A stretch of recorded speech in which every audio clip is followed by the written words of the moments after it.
Oli kord kuningas, kes oli nii haige, et kellelgi enam usku polnud ta ellujäämisse. Ta 3 poega olid sel puhul üpris kurvad. Nad läksid alla lossiaeda ja nutsid. Äkki tuli neile vastu vana mees, kes neid kurvastuse põhjuse pärast usutlema hakkas. Pojad seletasid, et nende isa on suremas haige ja ükski vägi ei suutvat teda enam aidata. Vanamees ütles: tean siiski üht abinõu. See on eluvesi. Kui ta seda joob, saab ta jälle terveks. Seda on aga raske leida. Vanim poeg ütles: küllap ma selle juba leian. Ta läks haige kuninga juurde ja palus luba minna eluvett otsima, sest see oli ainuke, mis võis aidata. Ei, vastas kuningas, selline teekond on väga hädaohtlik. Ma parem suren. Prints palus aga seni, kuni kuningas nõustus. Oma südames mõtles poeg: kui ma vee toon, saan ma isale kõige armsamaks ja pärin riigi. Prints asus teele. Kui ta mõne aja oli ratsutanud, nägi ta teel kääbust, kes teda kõnetas ja küsis: kuhu nii kiiresti? Rumal päkapikk, see pole sinu asi, vastas prints ja ratsutas edasi. Väike mehike sai pahaseks ja soovis printsile halba. Varsti pärast seda sattus prints mäekurusse.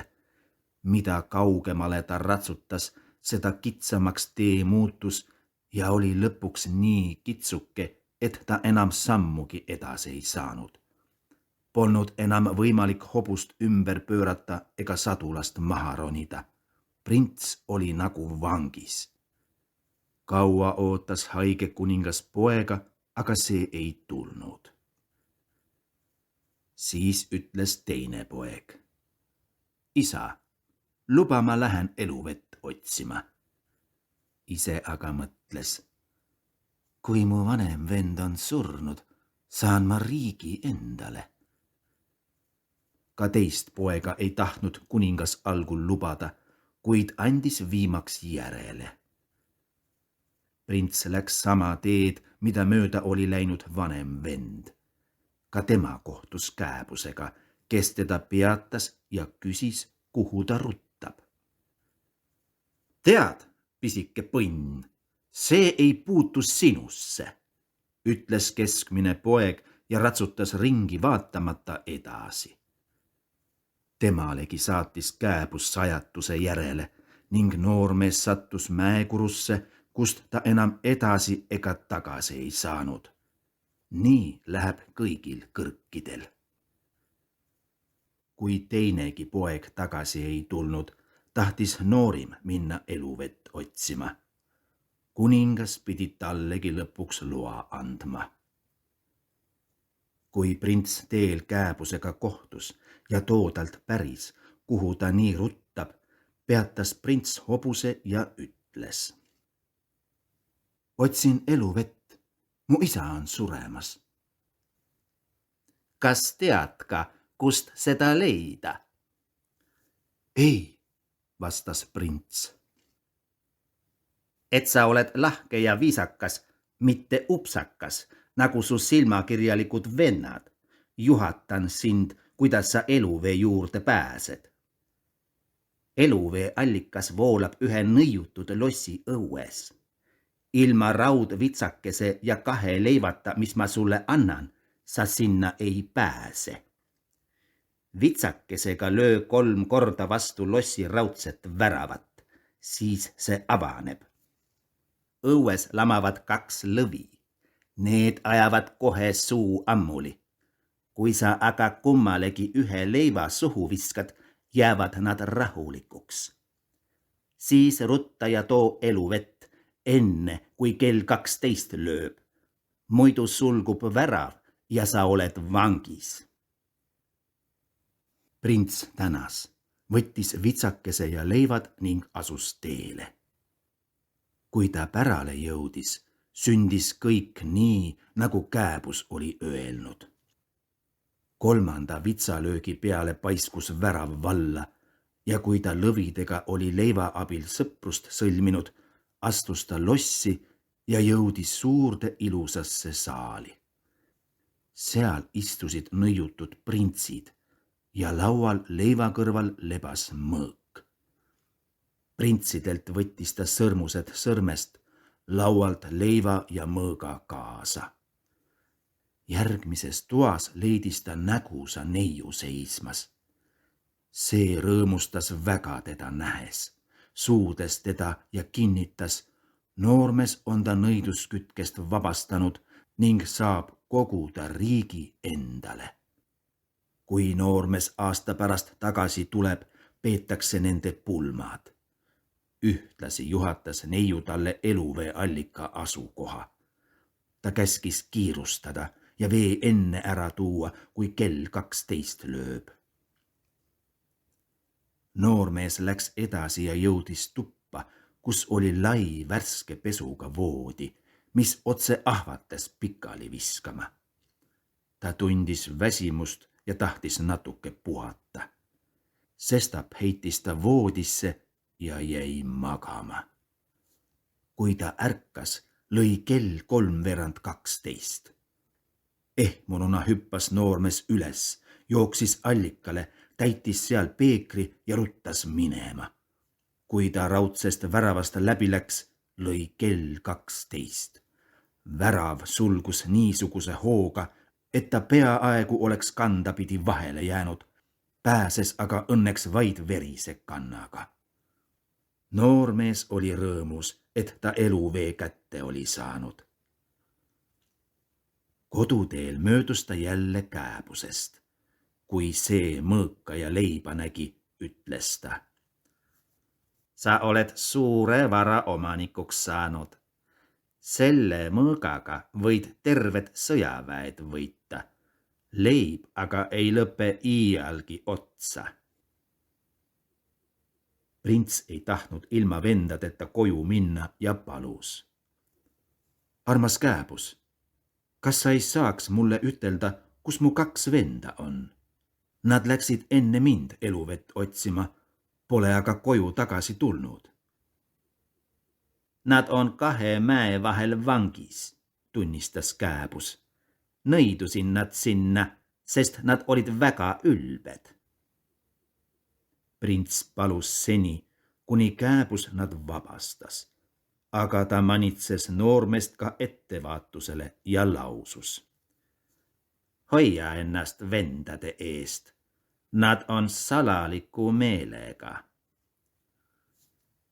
Kui vennad tulid, rõõmustas noorim prints ja jutustas neile, kuidas tal oli läinud. Et ta eluvee oli leidnud ja sellest peekritäie kaasa võtnud, ilusa printsessi nõiduskütkest vabastanud ja tolle südame võitnud. Aasta pärast pidi nende pulmad peetama, tema aga suure riigi valitsejaks saama. Seejärel ratsutasid nad koos edasi ja jõudsid riiki, kus oli sõda ja nälg.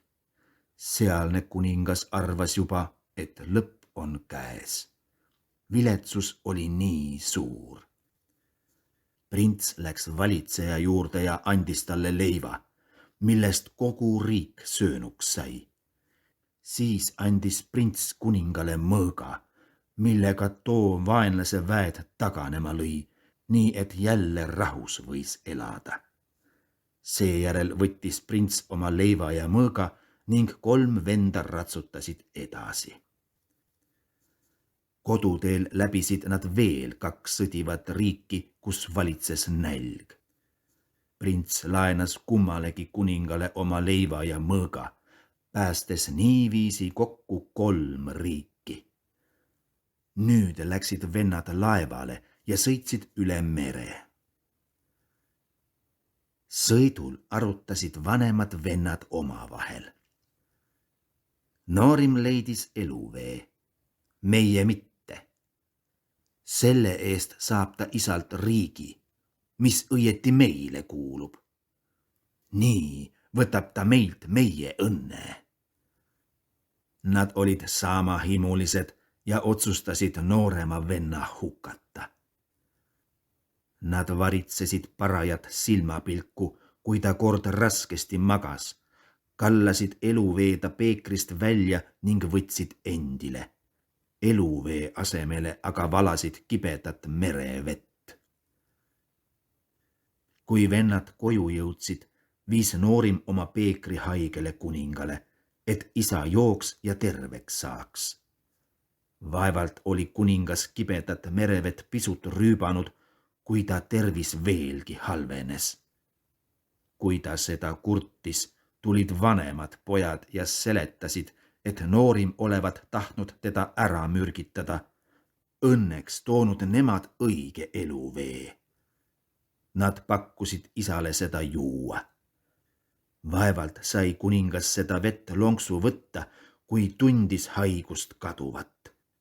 Ta oli jälle tugev ning terve nagu oma nooruspäevil. Nüüd läksid vanemad vennad noorema juurde, pilkasid teda ja parastasid. Sina leidsid eluvee, nägid vaeva, tasu saame aga meie. Oleksid pidanud targem olema ja silmad lahti hoidma. Võtsime sult eluvee merel ära, kui sa magasid.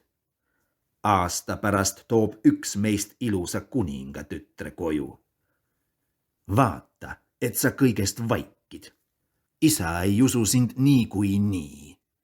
Kui sa aga suud peaksid paotama, kaotad pea. Oled vait, jääd elama. Vana kuningas oli noorima poja peale vihane ja arvas, et see oli teda tappa tahtnud. Ta läskis õukonna kokku kutsuda ja otsuse teha. Noorim poeg salaja maha lasta. Kui prints kord paha aimamata jahile läks, tuli temaga kuninga Kütt kaasa. Metsa jõudes küsis prints Kütilt, kes väga nukker paistis olevat. Kulla Kütt, mis sind vaevab? Kütt vastas. Ma ei tohiks küll seda rääkida, aga ei suuda seda siiski varjata. Ütle ära, käis prints peale, annan sulle andeks. Pihtis Kütt, pean teid kuninga käsul maha laskma. Prints kohkus ja ütles. Armas Kütt, kingi mulle elu. Jätan sulle oma kuninglikud rõivad.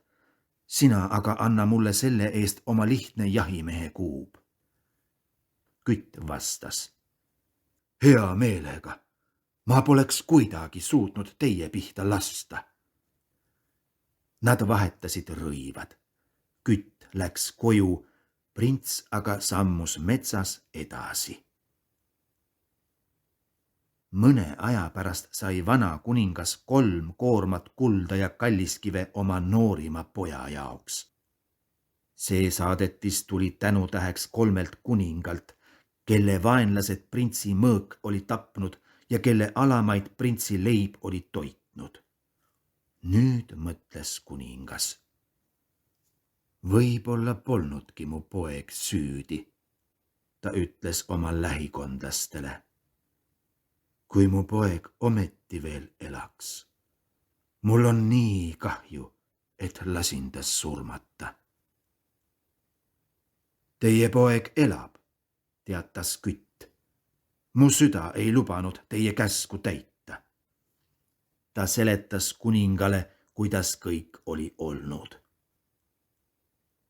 Nagu kivi langes kuninga südamelt. Ta palus kõikides riikides teatada, et ta poeg võib koju tagasi pöörduda ning võetakse armulikult vastu. Kuningatütar samal ajal laskis oma lossi ette kuldse särava tee teha ja ütles oma teenritele, et mees, kes seda mööda otse tema juurde ratsutab, on õige peig ja tuleb sisse lasta. Tee äärt mööda tuli ja kui sisse tikkuja tuleb aga värava taha jätta. Kui aasta täis oli saamas, mõtles vanim poeg. Peaks õige kuningatütre juurde kiirustama ja ennast ta vabastajana esitlema. Siis saaksin ta endale kaasaks ja riigi pealekauba. Ta istus hobuse selga. Kui ta lossi lähedale jõudis ja ilusat kullast teed nägi, mõtles ta. Oleks meeletult kahju sellel sõita. Ta pööras kõrvale ja ratsutas edasi parempoolsel teeveerel. Kui ta värava ette jõudis, ütlesid teenrid, et ta pole õige ja peab tagasi minema. Peagi asus teele teine prints. Kui ta kullast teeni jõudis ja hobune juba ühe jalaga sellele oli astumas, mõtles ta. Oleks meeletult kahju seda ära tallata. Ta keeras kõrvale ja ratsutas edasi vasakpoolset teeveert mööda. Kui ta värava ette jõudis, ütlesid teenrid, et ta pole õige ja peab seepärast tagasi minema. Kui nüüd aasta üsna täis oli saamas, tahtis kolmas vend metsast oma kallima juurde ratsutada, et seal oma mured unustada. Ta asus teele. Mõeldes ainult kuningatütrele ning tahtes kiiremini tema juurde jõuda, ei pannud ta kullast teed tähelegi.